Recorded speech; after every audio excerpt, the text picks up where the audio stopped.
People often say, history's boring. And I say, slow down. Pull your head out. Think a bit. History is a fundamental building block of civilization. And it's the way we describe our civilizations and the human condition within it. It can be so many different things, just as humans are so many different things. And so it can be fun, and it can be depressing. It can be funny, and it can be boring and dry. It can be many things, and often, whether you enjoy history or not is dependent on those telling the stories, the historians, those presenters of the past. And we think we can take you down the right road. Straight out of Boise, Idaho, we are the Highway to History podcast. Join us.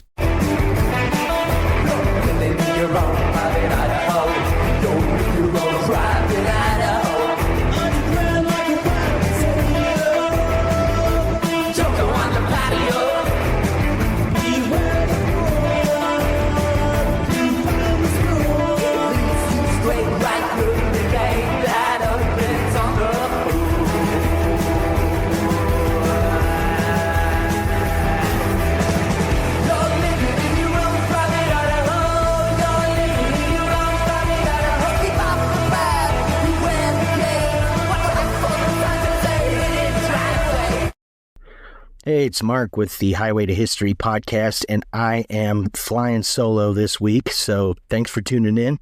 But the reason I'm flying solo is what I will be talking about. London and I thought it would be best to not have a conversation on an old motorhome about, well, the systematic lynching of Black Americans in American history. We thought that deserved more of a history lesson because I've been doing a lot of reading and studying, and, this is in my wheelhouse as far as what I studied prior to the podcast and my business, Eye to History. I studied, systems of oppression and ethnic cleansing and genocide and authoritarianism, and I am fucking scared right now, but, for a great many reasons. But, yes, I wanted to talk about this and how all those things exist in America too, right? And this is one of the best, if not the best, and I mean worst, but, it's a teaching tool, topics to explain how these things are rooted in American history. We like to think that it was only the Nazis that were horrible, or, Stalin, or let's say the Japanese in Nanking, right? Or whatever during World War II. But no, we were pretty fucking horrible, and we were horrible to Black Americans. And this isn't critical race theory. It's just fucking history, right? And so what I'm saying is, white people, get over it. Just get the fuck over it. Learn about it. No Black people are out there to systematically make you feel guilty. It's not about that. It's about acknowledgement. It's about acknowledging something happened and that white people did it to Black people, or white people did it to Native Americans, and let's understand why. And then let's change how we teach history. I don't actually believe that will fucking happen, right? Because I don't believe that white Americans en masse are ready to do that. Everybody else can get over it, but it's the group that is in the majority that has the hardest time seeming to grapple with the things that their predecessors, their ancestors did. But it doesn't mean you did it. And so we need to learn about it. We need to talk about it, and that's what I'm fucking doing. And so here's the thing. America was founded in slavery, right? We act like we're founded in freedom. Well, the Puritans came over here to escape persecution, but then they became assholes. They always were. They thought that they had the right way. And like other peoples that have thought that they have the right way, they try to press that on other people, And, Jamestown, in the South, we had slavery from the beginning.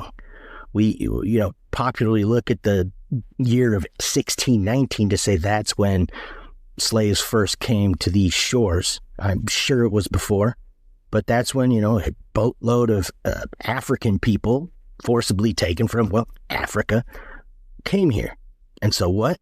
Well, the Portuguese developed a reason to justify that to European populations. And they said that it's okay to sell Africans that they have abducted because, well, they're inferior and they're more, they're supposed to be this way anyhow. And so that's what justified it. And so you get racial categories. Race is a thing that's invented to, make people rich off of selling other human beings.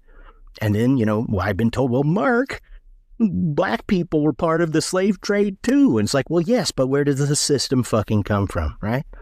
It comes from the invention of race, defining why it's okay to take these people, and then saying to tribes that are more militaristically, capable to go out and capture, win battles and take people prisoner, and then sell them to the Portuguese or the Spanish or the British or the blah, blah, blah, and then bring them to the American shores, right? And so that's something.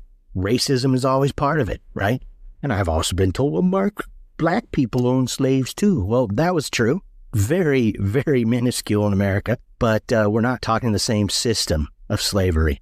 There's indentured servitude, and yes, it was slavery, but we're talking about in America is the racially stratified one, the one that's dependent on, it's called chattel slavery. It's race dependent. So you're black, so you're a slave most likely. And if you are born in, your mother and father are made to have sex because they are seen and kept in bondage and seen as the property of, let's say, George Washington.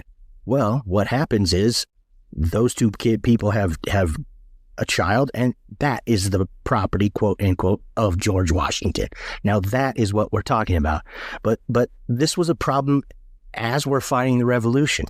The British are like, well, we would point out that you keep humans in bondage. And they're like, well, they're not really humans. And the British are like, well, yeah, they are. Even if they're not like equal, they're humans. And that's what they would say. But yes, we keep people in bondage from day one. And then, we know that this is a problem in the Constitutional Convention. It's in the birthing of our nation. Its founding documents. We know slavery is an issue. And so which Constitution are we talking about? The one prior to the 13th Amendment, which, outlaws slavery. And so in 1787, Constitutional Convention, well, we're grappling with the idea of, well, what the fuck do we do with the South? Right? Because they're not going to sign a constitution that they have smaller populations. They're largely rural. So what are they going to do? They're going to be beholden to the North and the West forever, right? And they're slave states. So they're saying, well, we think it's fair if you count 3/5 of our slave population as, constituents, essentially citizens, even though they're represented by nothing in the Constitution because they're kept in bondage. Well, we think they ought to count. And that's the agreement. That's the devil's bargain to get the Constitution passed, right? And they know that this is going to be an issue down the road. So they kick the can, so to speak, down the road, the problem down the road to 1800, where they will bring up the topic of, or the possible legislation of, outlawing the Atlantic slave trade. And that's in fact what they do in 1808. The Atlantic slave trade is outlawed, but there is a lot to gain when you confiscate ships with human chattel on them, right? And so it's not like they're freed or anything. That's, you can go confiscate these ships in the high seas and it becomes yours, right? And so also the other thing that it created was, if you were a large landholder, like say George Washington or Thomas Jefferson or, James Madison or any of the guys, most of the guys on the Constitutional Convention, well, you already had a large populations of people that you were enslaving. And so chattel slavery, when you intentionally, and I hate to say this, but bred them, that's how they saw it, like, a domestic animal, that was your property. The offspring of those people was your domestic property. And so that is what happened. Thomas Jefferson famously used what, was called New York Life, right? New York Life Insurance. But New York Life would basically take mortgages. You could use the people that you enslaved to get more people. that you enslaved. And it's like a fucked up credit system based on, black people's flesh and blood. And so that's what it was. And so he brought out more. And then he could also have them, then he would have them, quote unquote, breed. And then they would have offspring and children. And then they would be sold off or kept on the plantation and etc. And so it made the rich get richer. Seems to be a thing in the United States. The rich get richer and they take and take and take and fucking take. And then we all get upset with it. But they just find another way to take.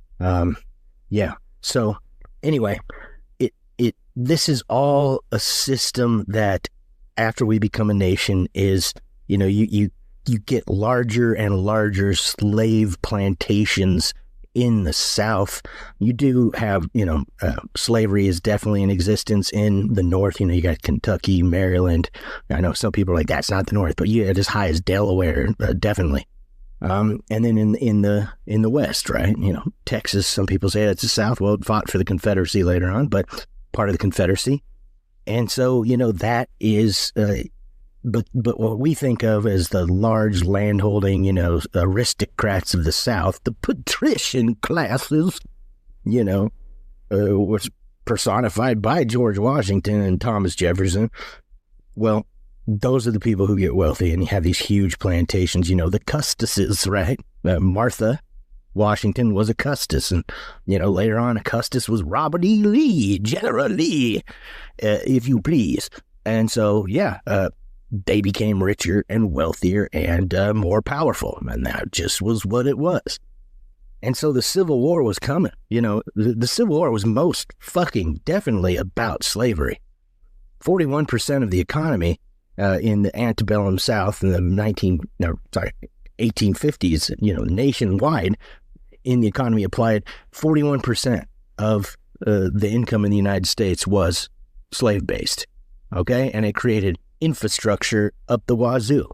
And so what did the whites of the South, especially the white men, see themselves as losing after the Civil War? Well, it was more than just, the plantations or their land. Most people weren't large-scale plantation owners.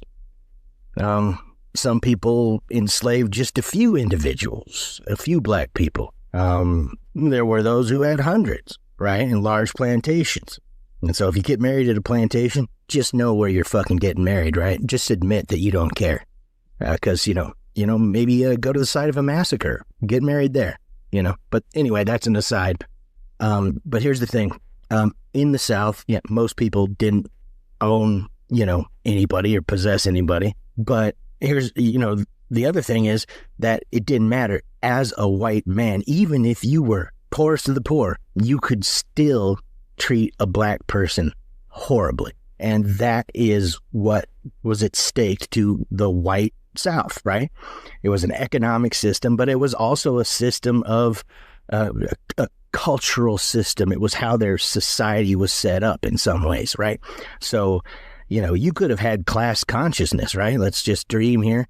And the great writer and thinker, civil rights activist James Baldwin basically said in a debate with some guy who sounded British and was conservative, basically he said that he pitied poor white Southerners because they gave everything up for the ability or the right, quote unquote, right, to put their boot on a black man's neck. And they didn't say black man, right? And so they gave everything up for power and control, not for their rights to a better wage or et cetera, et cetera. And so that must have been a powerful persuasion for white men that had very little means. But that's what it was about. You could, a black person couldn't walk next to you or look you in the eye or back talk you or compete with you in business or, you could, one thing you could do is you could just rape a black woman if you wanted, and that happened all the time. And so that's ironic that one of the main excuses for, and by ironic I mean tragic, that black men were lynched was because they were accused of rape when most often it was consensual. But it was actually the white men that were doing the raping more than anybody of black women. And so, but that's what you could do. And so when the Civil War ends, right, And they lose, the Confederacy loses. Well, what was it? What was it that happens? Well, they see as they're losing their manhood and their right to protect their women, the doves of the South, right? No, that's bullshit, obviously, but that's what they saw.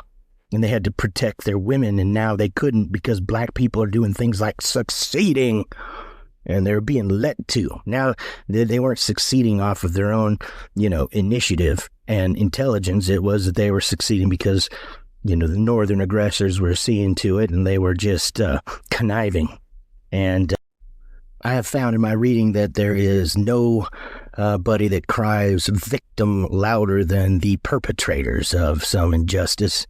And so, yes, this was definitely done in the lost cause mentality that we were fighting for our civilization and culture. Well, okay, maybe you were, but your civilization and culture kept people enslaved. And so, maybe you should reorient or work your fucking culture.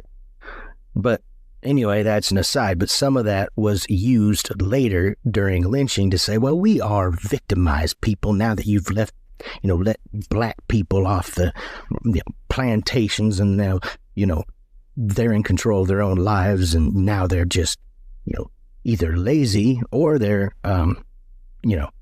muscular and dangerous, always hunting for sex black men, which was obviously not the case, because it was the white men who would rape the black women.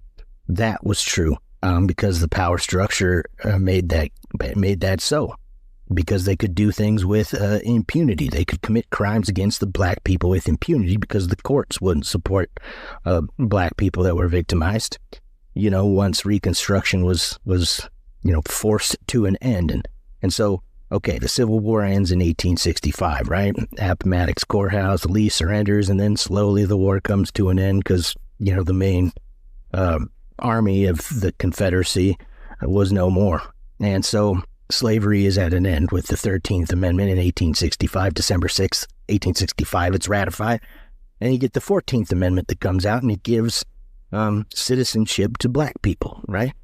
And it also says that as citizens, that black people are allowed due process, right? And this is something that doesn't actually really happen all that much, though a little bit more at first. There's a few different periods of Reconstruction, but, roughly speaking, Lincoln is on April 14th, 1865, and, his vice president, Andrew Johnson, becomes president of the United States. And Andrew Johnson was a shitty guy. I'm not going to lie. I guess it's relative, but, he wasn't against slavery so much as just the fact that the Confederates broke off from the Union. That's all he cared about. After the war, he actually did all he could to end Reconstruction because he was a racist, and he did not think black people were capable or could be capable citizens. And so, yes, he did all he could to end Reconstruction. No matter how many times a black person or black people in the South succeeded, he would always basically think that it wasn't real. They were inferior as a people and subhuman. And so, yeah, he did everything he could to help support those who had white people that had previously enslaved the black people that were just freed in America.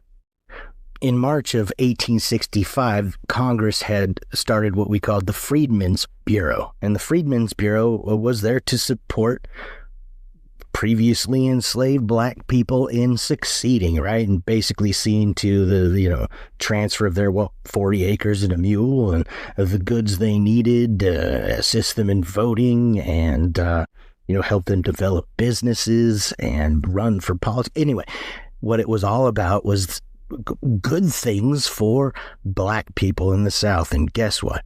Johnson wouldn't fund it. After Lincoln is, assassinated, the dream goes down and Johnson becomes president. And so, the lands that were to go to the people who had been enslaved were basically given back to the Confederates in this situation.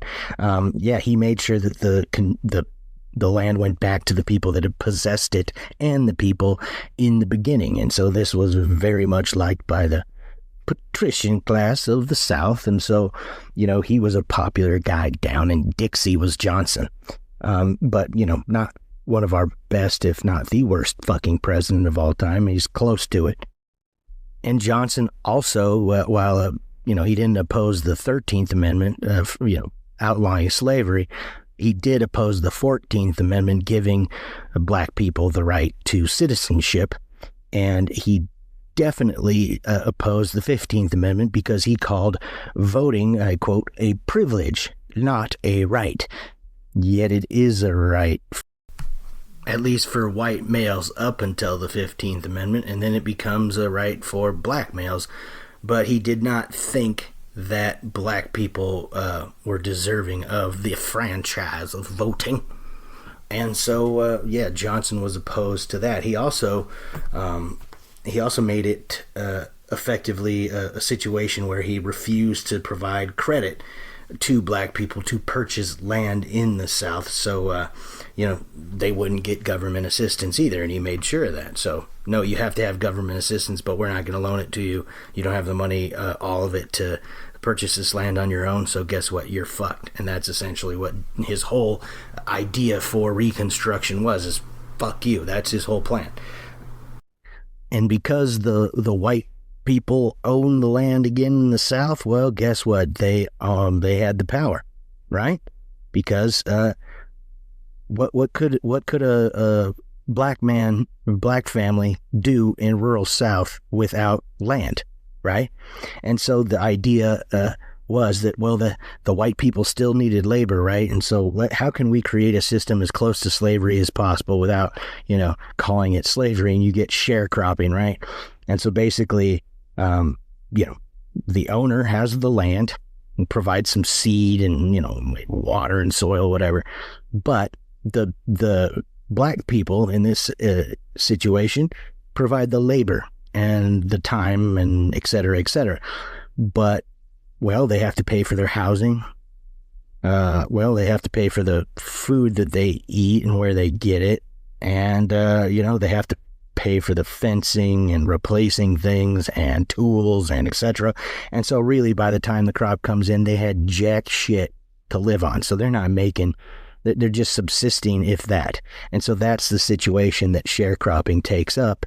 And that's what Reconstruction, the first period, kind of the economic system it puts forth.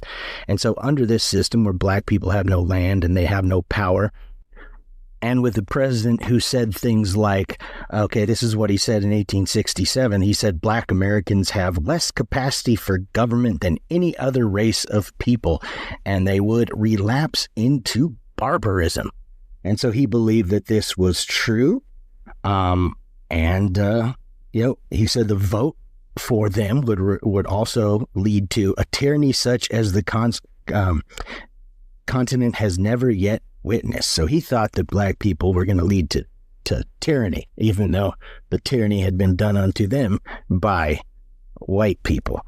Yet when you don't think somebody is human completely, you don't think it's tyranny, and that's the great crux of the problem in the United States now, isn't it? And so what happens is basically you have a re-entrenchment of white supremacy. And you have a government up north that, basically doesn't care enough for a long enough period of time to actually maintain the great strides that African Americans do make in this time period. And so you get a series of massacres that happen in the 1860s. And 1866, you really see this sort of lack of resolve to do anything to allow black people to vote, right? You got, especially in rural areas, you had a great deal of voter suppression through violence. There weren't enough federal troops to defend all the black people that wanted to try and vote. And in one such area, in July 30th, 1866, in New Orleans, Louisiana, I'd really like to go there, but, back then, you had a group of black delegates who wanted to convene basically a constitutional convention. And so there was a group on the streets in New Orleans, and they wanted to fight the black codes, laws that were set up by obviously biased and racist, discriminatory Southern legal system. But they wanted to say things like, it's not okay for you to say, well, you can't walk on the train tracks, or you can't be out after dark at this time, or you can't congregate more than 2 black people, on the streets, or et cetera, et cetera. And then we're going to put you behind bars. And then, later on, this really gets turned into the convict leasing system. But they're there to oppose that in New Orleans on July 30th, 1866. And what does a mob begin doing to black men, women, and children? They start just indiscriminately shooting and killing these people for what? I don't know. Well, racism, that's why. And rather than maintain order, when the police arrived, they also started beating the shit out of black people and shooting them and killing them. So 48 black people were killed and more than 200 had been wounded. And guess who got in trouble? Nobody got held accountable for any of this. And so that is just the type of shit that occurred on the regular, to keep black people afraid of voting, or standing up there for themselves, or complaining to the law that they had been beaten severely by a white person, and et cetera, et cetera. So it was soon clear what those rights were. But it's not to say that there weren't any gains. And the gains that you see were in part because of basically the massacres that had been witnessed in the South. New Orleans was not the only one. There were other ones with high death counts and very little done about them. And so, what goes on, before Grant comes to office, these violent massacres were seen as an outrage up north, especially. And so citizens started to support the Republican Party, the party of Lincoln back then, its expansion of civil rights. And so they'd have a Civil Rights Act of 1866. That's pretty incredible, right? It wasn't 1964. It was 1866 was this first one. And it was part of what declared black people as citizens. Johnson vetoed this, and Congress overrode his vote, or his veto. And so the 14th Amendment passes, right? But the Reconstruction Acts of 1867, they went further, and they imposed military rule over the South. So you get military law, martial law, and it required any state seeking readmission into the Union, they had to first ratify the 14th Amendment. And this was adopted in July of 1868. It also granted rights to black men while taking those away from Confederates. And so these were laws. And in this period, black people flourished. In this period, 90% of black people voted, right? Over 600 black men became legislators. 872 in 1872, Louisiana, a black governor was made governor. His name was P.B.S. Pinchback, and there would not be another one until 1990. That's pretty fucking incredible that in 1872 in the South there was a black governor. That's incredible, and that's how much this was succeeding, but it couldn't continue, right? It couldn't continue because you had too many whites up north that did not like that, and you had too many, pretty much all of the whites down south didn't like this. And so what do you get? You get violence. You get violence. You get systematic violence. And so we're going to start with that lynching stuff. It starts to really take place in this time period. And one of the number one things these, as they called them, social clubs, these fuckers like, Nathan Bedford Forrest of, the Confederacy, Forrest Gump. Well, when he forms the Ku Klux Klan with some other men in Tennessee, well, what happens is they want to go after voters, right? Because they know that black people voting means that, they continue to change the social fabric and the power dynamics in the South, and that just couldn't be had. And so you had all sorts of lynchings, and a lynching didn't have to just be, there was a judge somewhere back in fucking England or something, or New England, I'm not sure, but his name was Lynch, and he would hang people, and so lynchings, right? It's neither here nor there. Look it up. But lynchings can be anything, not just hangings, right?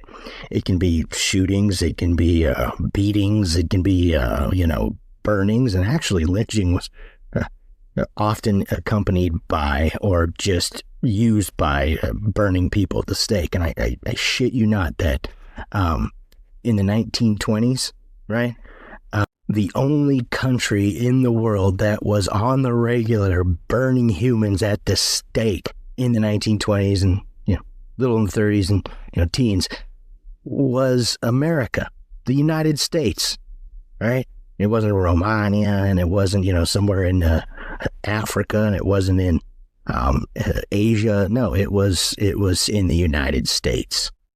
And the reason violence ensues, and starts to ramp up in the South after, these progressive period, it really starts to change in 1872 in that time period, but is because you do have great gains being made by Black Americans. With all these political appointments, you get changes in laws. Vagrancy statutes go away that had been so powerful for a brief period. You have the outlawing of corporal punishment. You have the repealing of discriminatory laws. And African Americans are winning positions in law enforcement, like sheriff, chiefs of police. And they were beginning to serve on juries, so they could really change the fabric of Southern society and how it works. The whites of the South could not have. This was something seen that, this is now we are going to be the tyrannized, and that is how it was seen. And Johnson agreed with that, obviously. And so they basically had little to depend upon from mass systematic support, right? And so what do you see as a reprisal? Well, you see groups, white supremacist groups, like most notably the Ku Klux Klan, fuck them, and the red shirts, fuck them too, but they weren't as well known as the Klan. You have all sorts of other different groups, and they start to systematically freak out about Black people thriving. Well, then they get more violent and violent and violent, and that is, they see themselves as victims. And so this sets up the atmosphere for lynching, right? Because Grant comes into office, and the long story of is basically of Reconstruction is you have some real support at first. You have that brief period when Johnson's in control, presidential Reconstruction, shit's pretty bad. But then, congressional Reconstruction, progressive Reconstruction. Well, it gets better for quite some time. And by quite some time, in the grander scheme is quite small. Now we're talking, 5 to 10 years, maybe, if that, probably not. But then, Americans don't stay on one topic nowadays, for sure, but they didn't then either. And you have the killing of any great movement for equality is apathy. And so you get apathy, and you also get people who are just tired of drama. Well, they can be. They have the privilege to be tired of drama, right? But you have a lack of support, and then you have downright, annoyance and then hostility towards Reconstruction. And so eventually you get federal troops pulling out of the South. And so by 1879, Reconstruction is pretty much dead. It's not supported. And the law was never really on a Black person's side in the South anyway. And so now it totally isn't. Grant at first sees many strides. He supports Reconstruction, but then he's embroiled in turmoil over corruption and graft. that's for another day's topic, right? But yeah, and then the terror groups aren't being challenged by law, even though at first the federal army goes down there and suppresses them, but they come back, and they come back with a vengeance. And so basically, this is when lynching really, really becomes a system just basically directed at the black people of the South, anywhere in the South. And I'll at the conclusion of this, I will throw some numbers out to you, and I think you'll be, well, we'll see if you're surprised or not. But yeah, it gets pretty bad. And it is at this juncture, before I get into some of the descriptions of what happened, I'm not going to do too many descriptions of what lynchings actually occurred, because I don't want to create what I call horror porn. You know, instead of teaching somebody about what happened, you just do it for the dread fascination of the gruesomeness of the spectacle. But I do feel it's needed to illustrate, in essence, what happened, systematically in the South. And like I said, later in the North. But this shit is worse than anything I read about in Bosnia, where mass terror was used to induce Bosnian Muslims by the Bosnian Serbs and Serbians. It was used things such as mass rape, systematic rape, torture, just summary executions of men, women, children, non-combatants, genocides such as the Srebrenica genocide, all very dark and horrible things. But what I read about in the South was the worst shit I've ever read about. I've studied Rwanda, the Armenian genocide. I've studied Bosnia, like I said, what Japan did to China in World War II, and a great many other things. And this was the most savage and sadistic shit I read about. What Southern white Americans did to Southern black Americans, and then as black Americans, fled, right? And that wasn't the intention. White people wanted to re-entrench supremacy and keep blacks in what they saw as their place, quote unquote. But it failed. So you have this workforce that's just leaving because, there's not much chance for work or betterment, economic betterment or any type of betterment, because, you're keeping it from them. And they're afraid to see their family members, especially men, husbands, brothers, sons, killed and tortured. And so they flee. They flee to the north. And then you see more lynchings up north, maybe not in the same severity and just brutality that you see in the South, but you do see lynchings. And they're every bit as unjust. And so that's what we're talking about. But this is some of the most sadistic shit ever. And there were a few reasons why black men especially would be lynched. And so I'm going to describe one of these scenes, and it is the lynching of a man named Sam Hose in Georgia. The lynching of Sam Hose took place on April 24th, 1899 in Palmetto, Georgia. But really, the whole situation started on April 12th, 1899 in Palmetto. And this was just, maybe 40 minutes south of Atlanta. But a man named Alfred Cranford and his wife, Maddie, had a farm, a large farm and land holdings. And so one of the people that worked on this was a black man by the name of Sam Hose, and he was 21. And, what ended up happening on the 12th is that Cranford hadn't paid him. And Sam had been working. And so what does he do? Well, he's shoeless. Not really maybe because he didn't have any, couldn't afford him because, somebody didn't pay him well. But also, he wouldn't pay him at all. So Sam goes up and says, guess what? I need some money. And so he had been working, and so he had an axe in his hand. And probably thought he might be threatened too. Who knows? But I do know what happened is that Sam goes out in front of the family around dinner time, 5 or 6 in the afternoon. And, Alfred Cranford comes out with a pistol drawn, starts threatening him.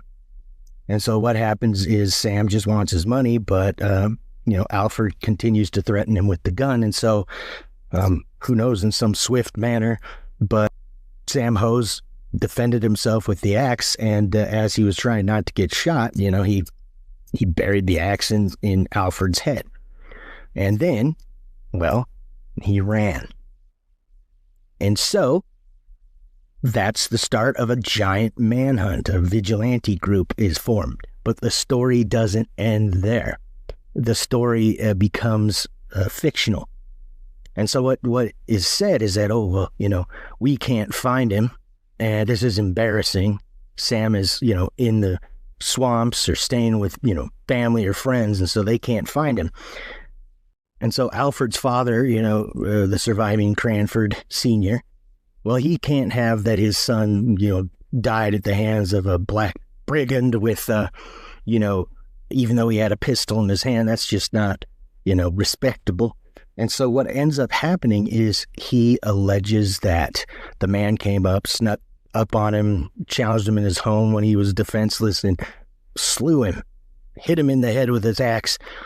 And then what he did is he threw the baby on the floor, and then he threw the 4-year-old child on the floor, and then he ravaged Miss Cranford, Maddie Cranford, time and time again. And that was something that just could be easily said for many different reasons, is that,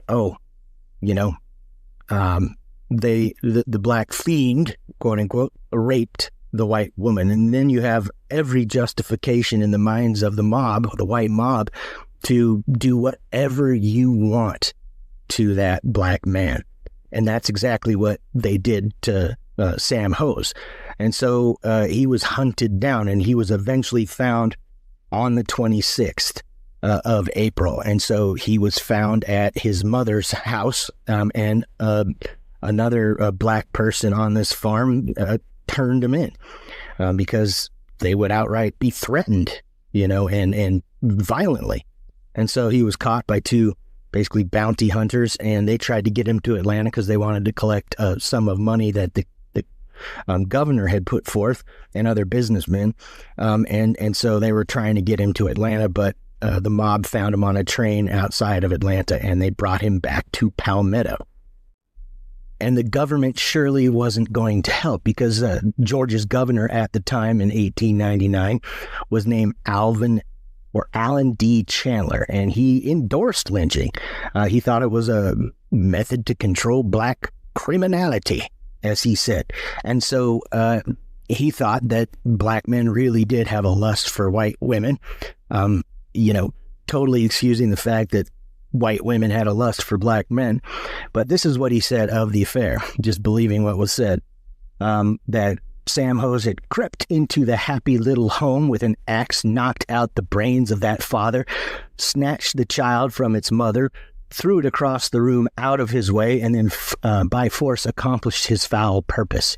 He carried her helpless body to another room, and there stripped her person of every thread and vestige of clothing, there keeping her till time enough had elapsed to permit him to accomplish his fiendish offense twice more and again. And so it also provided the pretense for, white men to do what they wanted to do anyway, which was kill black people, especially the men. And they were very threatened by the fact that they thought they couldn't defend white women. And they also thought that there was this idea that their race could be degraded by having white women sleep with black men, and that the black men had a natural inclination to improve their race, so they had this instinct to rape white women so that they could improve their further future generations. And so actually, if you were a mixed race person in the South, you were looked upon as smarter but devious, and so in some ways worse, because you were smart now, but you still degraded, and that's how the white people saw it, many white people. And so if you were a black person that was subservient or servile, as they saw it, then you were acceptable. But if you were not and you were mixed race, then you were seen as wily and dangerous. And so you were actually oftentimes, they were treated even more foul than a person that was dark-skinned. And so this is just a brutal truth of the situation. And so the stories of rape really were about so many different things. And it was almost the violence against black men was fetishized, and there was always a component of, talking or going after and attacking black males' genitalia.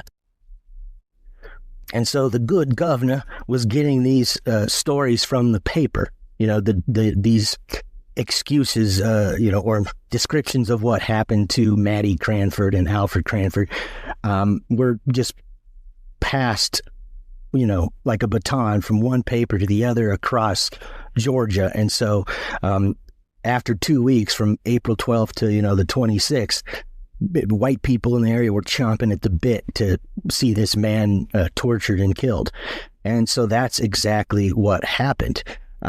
People are already saying what they want to do, that he should be, the fiend should be burnt at the stake. And so when they catch him and bring him back on April 26th, thousands of people gather at the Cranford residence where a ritual is played out. And this is the ritual that usually happened is alleged raped woman would come forth and or her family would and identify the brute, as they said. And, then they got to decide what was done with him. They would offer the woman the chance to commit the act of violence upon the black man. And what happened was usually, and always pretty much, is that she would decline the offer, and then she would pass that on to her family and kinfolk who had the right, as they saw, to inflict torture and violence on the black man. And so this was often very sadistic, and if it wasn't for them, then it would be a friend or somebody close to them that would start the affair. But thousands of people gathered in a field a mile or so outside of Palmetto, away from the Cranford residence, because the mother asked that it not be done at their house because Maddie couldn't come forth. She was too wounded to get out of bed and hadn't been awake since the quote-unquote rape that happened 2 weeks plus prior, except that she had been seen at the funeral of her husband, Alfred. So that's debunked. She was fine.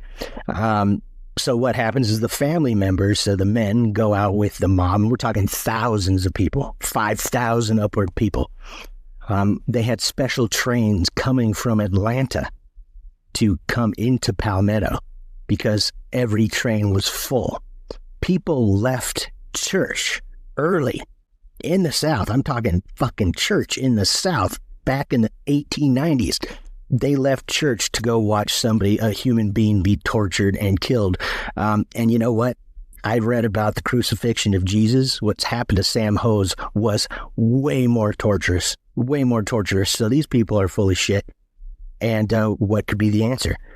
Why would they do this to a human? And, well, if you see them as a brute and inhuman, well, then it's very easy. You actually think you're doing the right fucking thing, as did the Nazis when they killed Jews. Well, they thought that they were killing a human disease, vermin. And so it becomes very much reversed, that you in your head think you're doing the right thing. And that's why you have children there witnessing these brutal acts, and they are 4 years old in some of these photos. And they see what's being done to a black man. And yes, they're mentally tortured, they have PTSD, but they also, by and large, think that black people deserve such treatment. And so that's what's going on. Thousands of people gather to watch Sam Hose get murdered. And so at the appointed time, Sam basically, he says, he took my money and he attacked me. So I defended myself, but I didn't rape anybody. And then what they do is they strap him, chain him to a tree. He's shackled. He's not lynched in as far as being hanged, right? And so here we go. I'm going to describe it, but I'm not going to describe others. This is probably one of the worst, and I wish I could say it was an extreme example, but the worst happened time and time again. So really, is there a worst? And so this is from At the Hands of Persons Unknown, The Lynching of Black America by historian Philip Drake. And what he writes is, of this lynching, now that the lynching was at hand, men began carrying out pre-arranged duties. Those who had been toting kerosene and small pieces of lumber began building the pyre, while others secured hose to the trunk of a pine tree. Young men and boys raced through the adjoining woods seeking added kindling. Old fence posts, railroad ties, and dead tree limbs were piled around Hose's feet. The captive's clothes were cut or stripped away. A heavy chain was wound around his upper and lower body, then closed and locked in front of his chest. Word went out that the lynching was about to commence, and the occupants of a column of buggies and wagons stretching back as far as Noonan, and that was a town outside of Palmetto, a little bigger, courthouse, abandoned their vehicles and swarmed into the field. The trains en route from Atlanta carried no soldiers, but only more spectators. Word of Hose's capture had arrived in the metropolis that Sunday morning just as Atlantans were leaving church, and there had ensued a mad rush of worshipers to the train seeking the swiftest possible route. To cope with demand, the Atlanta and West Point Railroad announced that a special excursion train from Noonan would depart at 1 o'clock. When the 6 coaches of the train appeared, pandemonium broke out. Passengers who had been unable to purchase tickets clambered on board and clung to every available part of the train. Friends helped one another climb into the windows while vendors made quick profits, stuffing sandwiches and coffees into outstretched hands. Police had to be called to clear those perched on the sides of the train cars. In order to win the cooperation of those ejected, the railroad announced immediately that a second special train was being assembled. The train went down there to where the lynching was occurring. And so I'll continue. Most press accounts concur that Hose evinced little fear during the march through Noonan, but whatever composure he was clinging to was lost completely when he glimpsed a flash of sunlight on a knife brandished by a member of the mob. He shrieked at the sight. It was reported he began shaking like a leaf and quietly urged his tormentors to kill him swiftly. This was a plea none was inclined to heed, as the mob's act of retribution would be considered something of a failure if Hose did not die a prolonged, painful death. The torture of the victim lasted almost half an hour. It began when a man stepped forward and very matter-of-factly sliced off Hose's ears. Then several men grabbed Hose's arms and held them forward so his fingers could be severed one by one and shown to the crowd. Finally, a blade was passed between his thighs. Hose cried in agony, and a moment later his genitals were held aloft. From the crude incisions he'd suffered, the bound, naked man was soon covered with bright crimson blood from head to foot and must have appeared at last to be the Black Devil, as they said, as the newspapers had made him out to be all along. It was the last clear glimpse the crowd had of him, for with the command, "Come on with the oil," 3 men lifted the large can of kerosene and dumped its contents over Sam Hose's head, and the pyre was set ablaze. "Sweet Jesus," Hose was heard to exclaim, and these were believed to be his last words as the flames began licking at his legs and smoke entered his nose, eyes, and mouth. He turned his head desperately from side to side. To the crowd's astonishment, he somehow managed to reach back and, pushing with all his might against the tree to which he was chained, snapped the bonds around his chest, bursting a blood vessel in his neck with the strain of his exertions. For a moment it appeared this writhing, half-dead apparition might break free and stagger into the crowd, but the whites rushed forward and, using several large, heavy pieces of wood, pushed him back into the fire and pinned him down. One of those logs was near his head, and with a last desperate effort, Hose grimaced and sank his teeth into it and died. And I'd like to tell you that was uncommon, right? W.E. Du Bois, famous Black academic and civil rights advocate, and was investigating the plague of lynching that was going on and targeting Black people in the South, was in Atlanta when that happened. And he said that he was going to try and talk with the white press in Atlanta to try and describe how they were inducing violence to occur. But then he saw Sam Hose's knuckles on display for sale in a in a merchant shop. And he said he just turned around and said, it's white people want this. White people want this systematically. That's why they're, calling for it in the papers all the time. And so he turned around and he realized that this wasn't something that a few bad apples do. This is something that is so systematic, and it would continue. Even papers and people that spoke out against the lynching of Sam Ho's, black people that did, they were lynched or murdered. That's how disease like this was. It spread the white anger at something that didn't even happen. And most of the times it didn't happen. And so what were some of the reasons, right?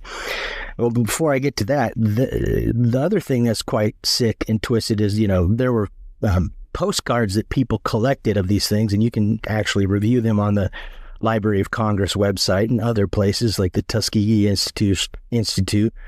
But the thing is that people also took more than pictures. They took body parts of Sam Ho's. They took the knuckles. They took, somebody kept his penis.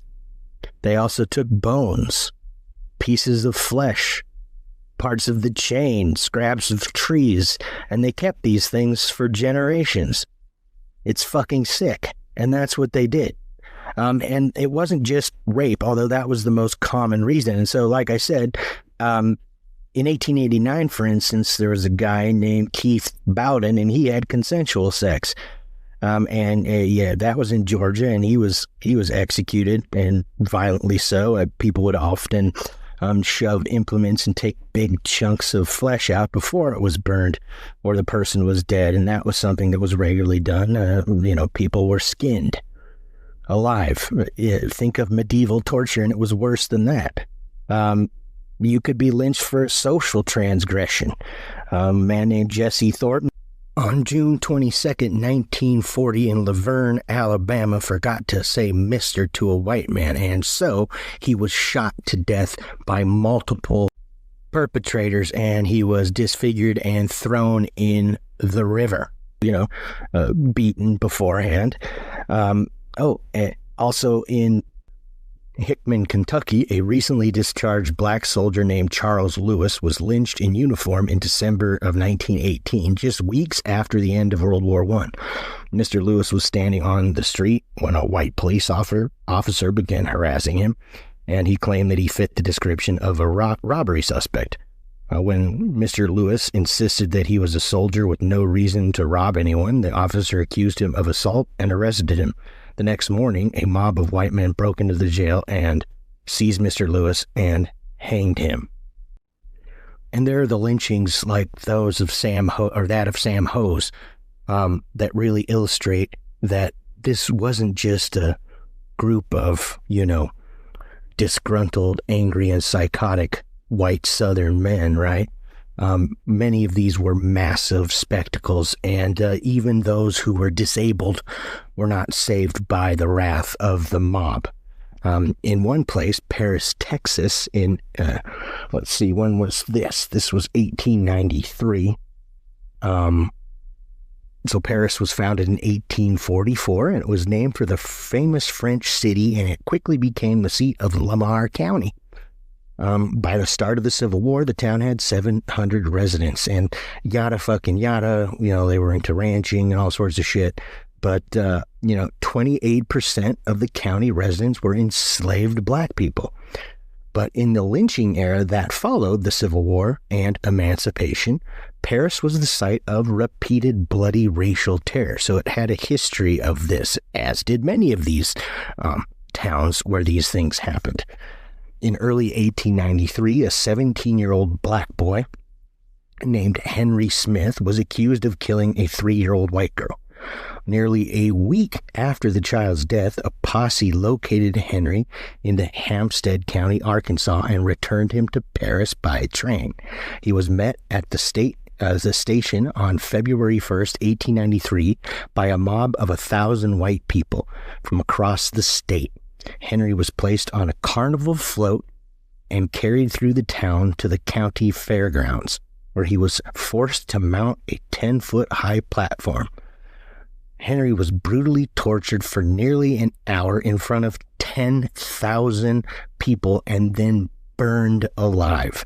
According to an investigation by the anti-lynching crusader Ida B. Wells, Henry pleaded his innocence until the end. Less than 30 years later, Paris hosted a second gruesome lynching. In 1920, brothers Irving and Herman Arthur worked on a white-owned farm where they suffered ongoing abuse. When the Arthurs decided to leave in search of better working conditions, the farm owners tried to stop them with gunfire and then alleged that the Arthurs had wounded them. Soon after Irving and Herman were arrested and jailed, local whites began posting signs throughout town advertising an impending lynching. On July 6, 1920, a mob of 3,000 people gathered to watch as both men were tied to a flagpole at the fairgrounds, tortured and burned to death. During the lynching, the Arthur sisters were jailed under the pretense of protection, but then beaten and gang raped by more than 20 white men while in custody. After the lynching, the brothers' corpses were chained to a car and driven through Paris's black community for hours.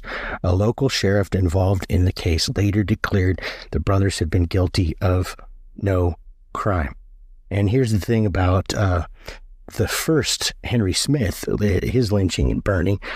He was thought to be disabled, and later they found out that somebody else had most likely murdered the girl. And so this is the thing, without a fucking trial, there's no way to really know, right? The 14th Amendment is just empty words on paper, like many things in our Constitution or the Bill of Rights or, many other documents. And if they're not enforced, then what the fuck good are they, right? And, in many of these places, and I can't name them all, we're talking 6,000 plus lynchings that have been recorded, and that's all that's been recorded. There are more being found all the time. And here's the thing. Paris, Texas, if that's your legacy and your Southern culture and you don't address that, that's fucked. And so there are memorials in many of these towns to people that actually did the lynching. And so, when we talk about Southern memorials of the Confederates or a person like Nathan Bedford Forrest or, in Virginia of even Robert E. Lee, who said, don't memorialize me, we lost. Well, you know what? That's also what you're supporting. You're supporting this fiction of the lost cause, and we are the gallant South. And that was just one of the many reasons, and also it could be that you were too fucking successful. And the great civil rights, NAACP, establisher, Ida B. Wells, and sort of the Frederick Douglass passed the torch to her, and others like W.E.B. Du Bois. They had friends. They started writing in the South. Memphis is where Ida B. Wells, started. And she was run out of there because she opposed lynching. Geez, an African-American woman opposing lynching, fucking shocking. But when whites in mass had a tantrum, you could expect that you could also be, if not beaten and flogged, you could also be murdered or tortured and murdered or burned to death or hanged. And so that's a real legacy of the South. So if you're going to talk about your culture, include that. Fucking include that. But moving on, Ida B. Wells, to get back to my point, had a friend, and he owned new grocery store market in Memphis, Tennessee. And Memphis has a pretty fucking shitty record with civil rights too, even way before Martin Luther King Jr. was assassinated there. But if you were a prosperous businessman, you were black, and there was a white man that saw it as his right to have a market, and you were taking business from him, even if it was mainly black people buying the products at your competition, well, guess what?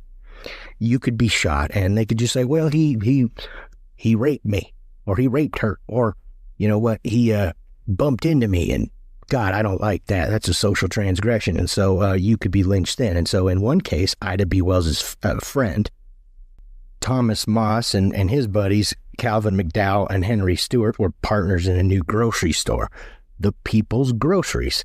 situated in the Curve, which was a predominantly black South Memphis neighborhood. And the name derived from the curve in a streetcar line, right? And so W.R. Barrett, a white grocer threatened by the new black-owned operation, used the pretext of falling out among some boys in the neighborhood to stir up ill will against the blacks, as he said. A black teenager named Armour Harris was said to have thrashed a younger boy, the son of a white man named Cornelius Hurst, over a game of marbles. Cornelius Hurst chased down Harris to discipline him, and when several black men tried to intervene, Hurst clubbed one of them over the head. Barrett then went to the People's Grocery and accused co-owner Calvin McDowell of hiding one of the blacks who had been in the brawl with Hurst. When McDowell denied it, Barrett struck him with a pistol. McDowell fought back, bloodying the white man. "Good for you, McDowell. But being the stronger, I got the best of that scrimmage," McDowell told a reporter who investigated. Barrett sought revenge by convincing a Shelby County grand jury to indict the owner of the People's Grocery for maintaining a public nuisance. Okay. A rumor reached the store's owners that police, with the assistance of Barrett, Hurst, and other whites, planned to raid the store. And as they could not rely on police protection, the blacks arranged for men from the community to help them guard their business. On the night of Saturday, March 5th, guards stationed in the rear of the store saw whites approaching and opened fire, wounding 3. Next morning, outraged Memphis papers announced that the injured men, although they'd been wearing civilian clothes, were police officers. Oh, okay. The store owners, Moss, McDowell, and Stewart, as well as young Armour Harris, were all arrested. Harris's mother admonished him as he was led away. "March on like a soldier, Armour. The Lord is with you and against the white folks." The People's Grocery was described in the papers as a nest of turbulent, unruly Negroes, and that's a quote. This was the Appeal Avalanche. It was saluting authorities for carrying out a raid on the black grocery, praised them for their restraint in making peaceful arrests and not lynching anyone. With the policeman shot, the paper averred that there was justification for immediate personal reprisal, but the arresting officers had remembered their functions. The article concluded, only in a community where the spirit of law and order is active and controlling would this have been the case. If we had an inefficient police, if the courts had not always been swift to punish lawbreakers, we have no doubt that Judge Lynch would have appeared speedily on. But yeah, the newspaper didn't get it quite right, because just a few nights after this article, a posse of masked white men entered the jail in the middle of the night, and they distracted the bailiffs, and removed the 3 store owners. Moss, McDowell, and Stewart were marched to an open field between Cubbins Brickyard and the tracks of the Chesapeake and Ohio Railroad, and they were shot dead at point-blank range with shotguns to the head. And, as the paper would report, the affair was one of the most orderly of its kind ever conducted. There was no whooping, not even loud talking, no cursing, in fact, nothing boisterous. Everything was done decently and in order. The vengeance was sharp, swift, and sure, but administered with due regard to the fact that the people were asleep all around. A coroner's inquest found that Moss and Stewart had been murdered execution style, but that McDowell, singled out for having fought with the grocer Barrett, had been killed by multiple shotgun blasts to the face and upper body. There were 4 holes in his face and neck, any one of them large enough to allow the insertion of a person's fist, the paper reported.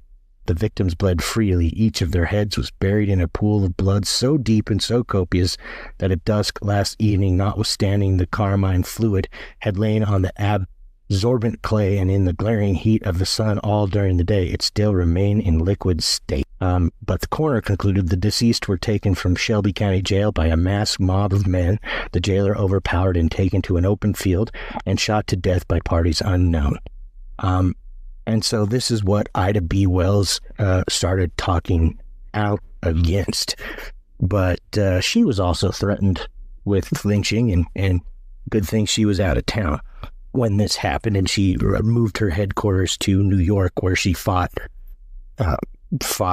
continuously until her death in the 1920s or 30s to put a spotlight on lynching, even going to Britain to point out how bad this was, and to try and shame the United States into doing something about it. And what did the United States do about it? Well, obviously not much. If 6,000 plus people, imagine if black people did that to 6,000 white people. What do you think would happen? Yeah, I mean, if you can honestly say nothing, I think you're very, very stupid. But this was done to black people systematically throughout the 19th and 20th century. So what did the law do? Let's talk about it. And you know what? Idaho, where I'm recording this, you ain't off the hook either, for sure. And so, yeah, this shit takes place up north too, right? So whenever you have a large concentration of black people leaving someplace and going to another place that already has white people in it, well, the white people fucking freak out. Sometimes they just move elsewhere. Sometimes they move elsewhere and then later come back and gentrify a neighborhood. All sorts of stuff happens. But one thing they do is they see you not as a fellow human being, but as competition. And we see that today. The darker your skin, the less accepting the lighter skinned people are of you, and more apt to see you as a threat. And so this happens in the North. So black people outside the South were targeted and violently terrorized in response to racialized economic competition, unproven allegations of crime, and violations of the racial order. So in other words, some of the same old shit down south, right? And so when, black people being terrorized or running away from hateful southern white people, well, they run up north where, segregation is less, what's the word? De facto. No, it's de facto, whereas in the South it's de jure, or whatever you say, de jure. One's more written in law and the other one's less so, but just as apparent. And so anyway, there were lynchings up there too, for the same reasons. And so let's give a few brief examples. We don't need to get into the particulars. We've talked plenty of those, and there's just, go into the Library of Congress online, right? And they have all sorts of old papers, or they have all sorts of pictures of lynchings. White people recorded this shit themselves in their papers. They weren't ashamed of it, right? They didn't think that someday, people would look back on this with horror, although not enough people do. And so, yeah, there's evidence aplenty out there, but, I'll just, worth noting some of the ones up north and where they were. It's not, Tennessee or Mississippi or Alabama. No, they were in places like Illinois, right? In East St. Louis. In early July 1917, after several years of post-war migration had increased the black population of East St. Louis and created economic competition for white residents, white mobs in the city ambushed African-American workers as they left factories during a shift change. The violence soon spread, surging to an attack on the city's black neighborhoods. Over the course of 3 days, the area suffered more than $400,000 in property damage, and at least several dozen African-American men, women, and children were shot, hanged, and beaten to death or burned alive after being driven into burning buildings. An estimated 6,000 black residents, more than half the city's population, fled. And that just like in the South, you had these mob killings, and every one of those people that were killed during that was a lynching. And there were lynchings that happened, in the 1930s in the North. On August 7th, 1930, a large white mob used tear gas, crowbars, and hammers to break into the Grant County Jail in Marion, Indiana, to seize and lynch 3 young black men who had been accused of murder and assault. Thomas Shipp and Abraham Smith, both 19 years old, were severely beaten and hanged, while the third young man, 16-year-old James Cameron, was badly beaten but not killed. Photographs of the brutal lynching were shared widely, featuring clear images of the crowd posing beneath the hanging corpses. And it was this picture, nobody was ever prosecuted. I forgot to say that. But yeah, it was these pictures and this lynching that led to the writing of a poem by a man named Abel Meeropol.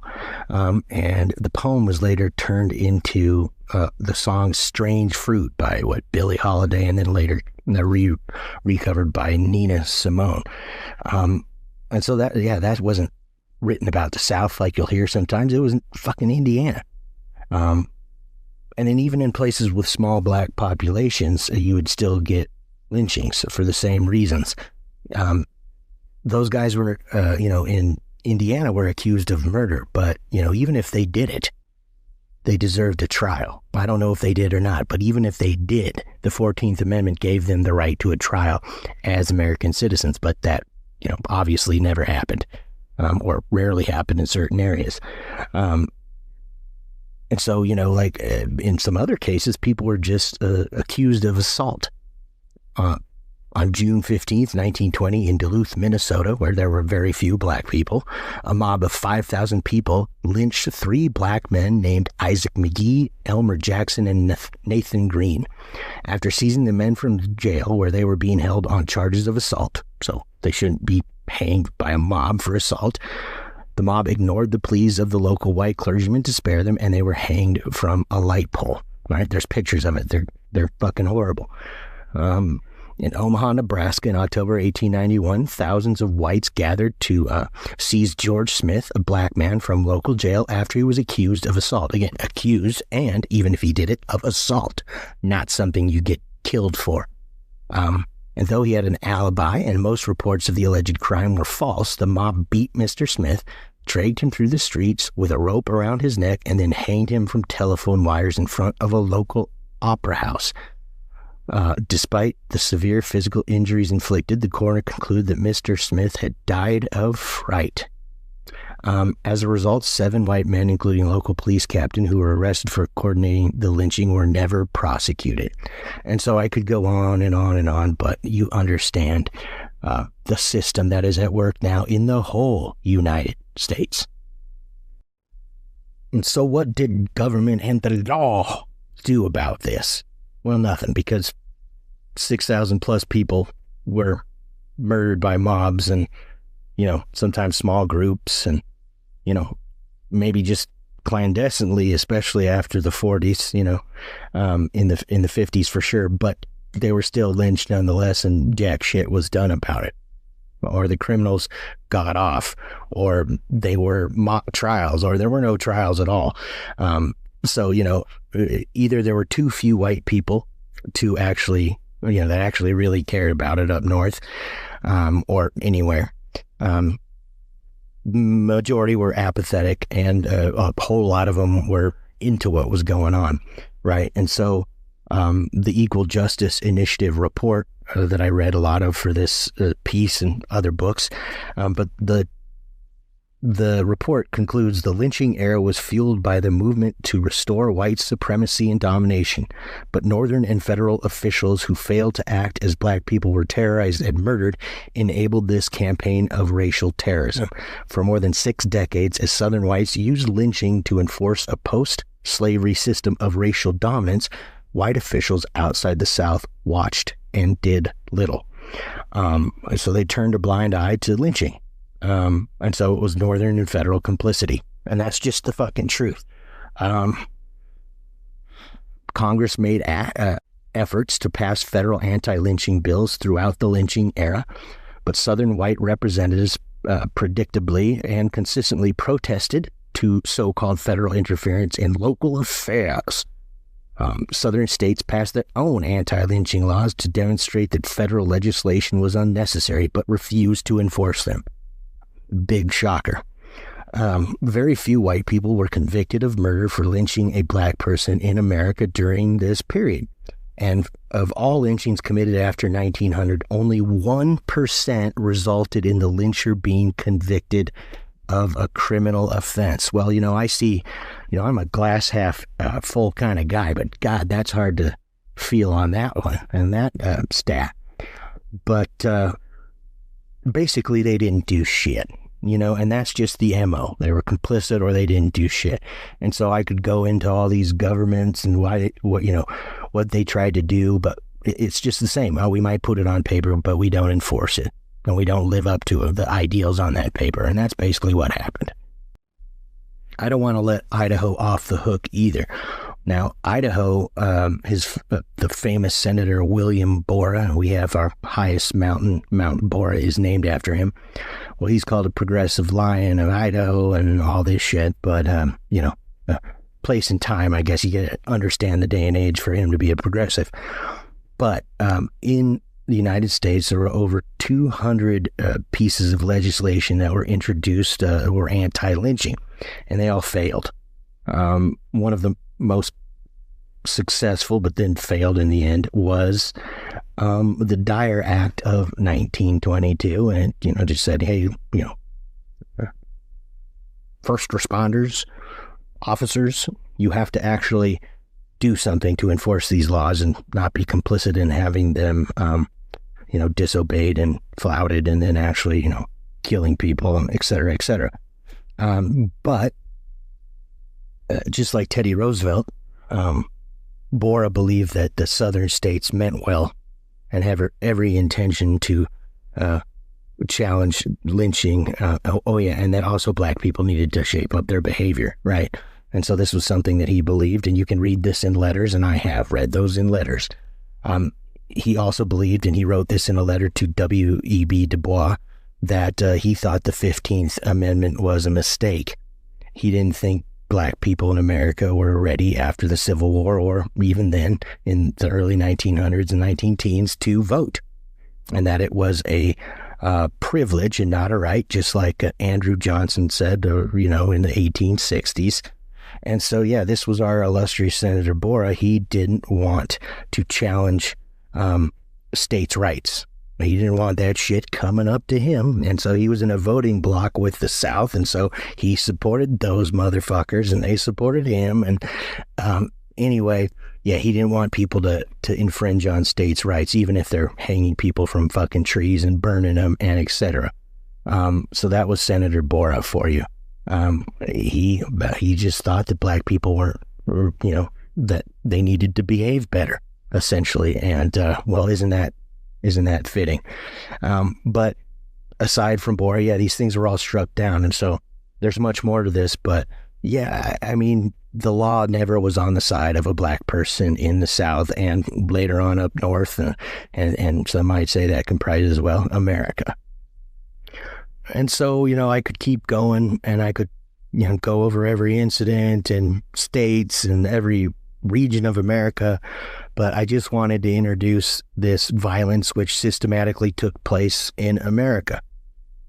And the root of such violence is the same. You can have, Hitler and the Nazis eradicating the Jews and the gypsies, as they're called, the Romas, the more appropriate name for that, or the Poles or whatever, but the root of that is dehumanization, right? Whether it's ethnic cleansing, genocide, mass terror, white supremacy, slavery, well, the root is dehumanization. And so that's what has been done to black people for the intent purpose of good economics for the slave traders. That's where it started. And then it comes to the patrician class and all the men up north that profited off of, the product that came out of the South, tobacco, cotton, whatever, rice, money. And what do we create to make said money? Well, to, support the making of said money, well, we create race. And then we create stereotypes. And then we place those stereotypes and labels on black people And then we believe those, even though there are so many bits of evidence that show how untrue these things are. And, if that stereotype doesn't fit, let's push that aside and bring in another one. And so they're all meant to dehumanize. And a lot of these stereotypes and things called minstrel shows or blackface performances are written about in papers and so forth and so on. Seen in eugenics and phrenology, science my ass, but by measuring a skull and then saying, well, these are servile people because this part of their skull's shaped this way. It all serves the power structure, which is white supremacy. And so there is no getting around the fact that America has been the most racially stratified country on earth because we're a melting pot. Not so much. We've talked about how we're a chopped salad in some of my grad classes. But yeah, so if we are the most racially stratified country and race and these stereotypes are about making money, we've had toxic capitalism in America since day one. And that really is part of the problem. We continually mask the real driving forces for, wars, systems of oppression behind sort of the mask of ethics, right? Oh, we're moral, we're ethical. We go to war in, Iraq or Kuwait to free them from Iraq, right? To spread democracy. But that's not really why we go, right? That's why they say we go. We do that shit all the time. And so we refuse to see that we are extreme nationalists here in the United States. And that nationalism supports, this idea of exceptionalism is very easy to believe if you're white. And yet, if you know anything about history, it's just all about throughout the chronology of the United States and even before, and the founding fathers and those who moved west, it's not exceptional. It's pretty unexceptional if you're the people being systematically, annihilated or, enslaved by white people, right? And for profit. And, it's not just white people can be horrible to white people for sure too, right? That's just part of it. And that's part of America. And it always has been. And it still is. And right now, many whites refuse to understand that or see that there is a different form of lynching going on, right? Anytime you have a police officer kill a black man, I'm not saying all of them are, murders, but many of them are, but you see a racial divide along those lines. I'm generalizing, but what is it keeping so many white people from believing a black person when they say there is definitely discriminatory policing and violence that is en masse dished out on black Americans throughout the United States? It must be implicit racism if you're believing so many people are telling you a mistruth. I don't know what the answer is.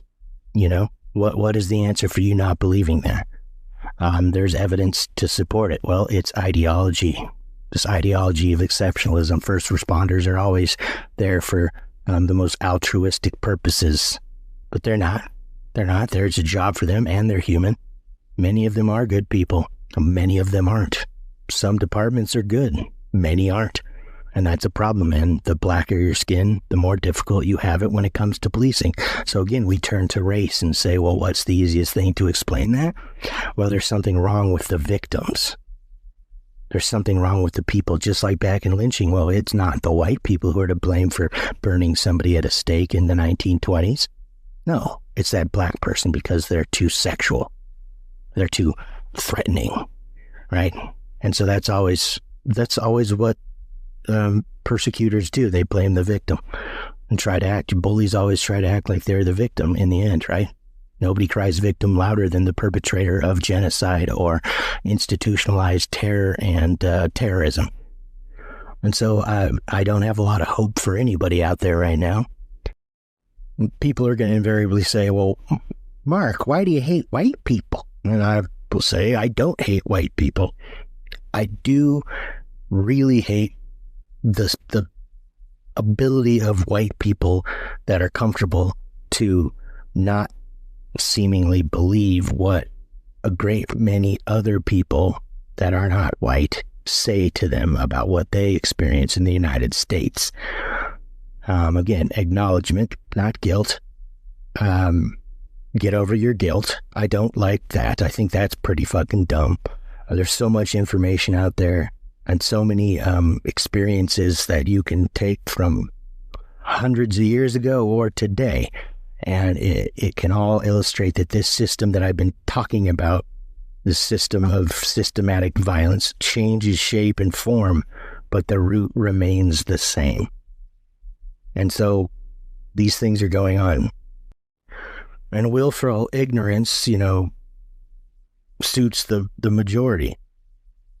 If you admit that this is happening and you realize that this is happening and you see all the evidence in front of you that these systems are in place, then that means you have to change, or you'll see your world differently, and that will challenge your worldview, and it's very uncomfortable. And so you have every reason, I guess, personally, for your own comfort and well-being, not to acknowledge that these things fucking happened, and will probably continue to happen. So if you don't agree with me, fucking great. I don't care. You're wrong. So, namaste. Good night and good luck. Blessed day. And all that shit. Ciao.